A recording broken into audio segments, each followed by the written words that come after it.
Robert Bryce's 2011 book, Power Hungry: The Myths of Green Energy and the Real Fuels of the Future, discusses energy, a topic that affects every single one of us.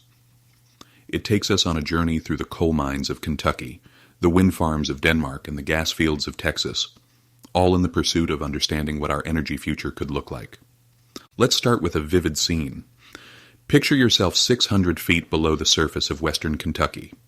The air is thick with coal dust, and the noise is deafening. Meet Pete Hagen, a coal miner with 36 years of experience. He's operating a massive mining machine, ripping through a wall of bituminous coal. In just 45 seconds, he can mine a dozen tons. It's a ballet of horsepower, hydraulics, and brute force, and it's producing what may be the U.S. economy's single most essential commodity: inexpensive energy. Now, you might be wondering, isn't coal supposed to be a relic of the past? Politicians, environmentalists, and green energy advocates have been telling us for years that the future is in wind turbines and solar panels. But here's the reality. The Cardinal Mine, where Pete works, is among the most productive underground coal mines in the United States. It produces about 6 tons of coal per miner work hour, which is about 2 times the national average. Bryce sat down with Eric Anderson, the manager of the Cardinal Mine, in his office. He said that the mine produces the raw energy equivalent of 66,000 barrels of oil per day. That's nearly equal, in raw energy terms, to the daily output of all the solar panels and wind turbines in the United States. Let that sink in for a moment. One coal mine, in one day, produces almost as much energy as all the renewable sources in the entire country. But what about renewables? Let's talk about wind power. Denmark is often held up as a model for the world. They've invested heavily in wind energy, and they're often praised for their commitment to a green future. But here's the catch. Despite their massive investment in wind power, Denmark's carbon dioxide emissions have not seen major reductions. In fact, their emissions have stayed roughly the same over the past 2 decades. And here's another surprise. Denmark is even more reliant on coal than the United States. Why? Because wind power is intermittent. It's not always there when you need it. And when the wind isn't blowing, Denmark has to rely on coal-fired power plants and hydropower from neighboring countries to keep the lights on. In fact, as much as 2/3 of Denmark's wind power is exported to its neighbors because they can't use it all. Now let's talk about the Pickens plan. Texas oil tycoon Boone Pickens launched a media campaign promoting wind power as the solution to America's energy woes. He claimed that using more wind power would mean less natural gas consumption, and the extra natural gas could be used to fuel vehicles, reducing our dependence on foreign oil. But here's the problem. The plan doesn't work.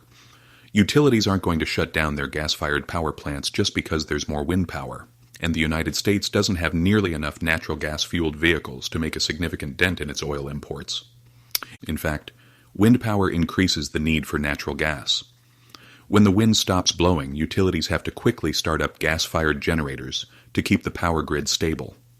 This means more investment in gas infrastructure, which ultimately leads to higher electricity bills for consumers. So what's the solution? It's time to embrace end-to-end, natural gas to nuclear. Natural gas and nuclear power are the fuels of the future because they have high power density, are relatively low cost, and can provide the enormous quantities of energy we need. Nuclear power is often demonized, but it's one of the safest and most environmentally friendly forms of energy. It's the only existing source that offers a long-term, large-scale, zero-emissions alternative to coal and natural gas-fired power generation. And despite the high upfront costs, nuclear power provides the essential always-on power that our society demands. Now, I'm not here to tell you that we should abandon renewables altogether. But we need to be realistic about their limitations. We must confront the brutal facts about energy.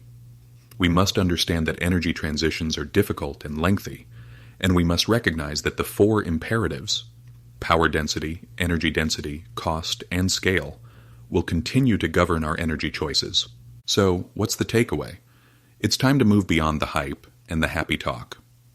It's time to embrace a no-regrets energy policy that will provide multiple benefits to the United States and the rest of the world.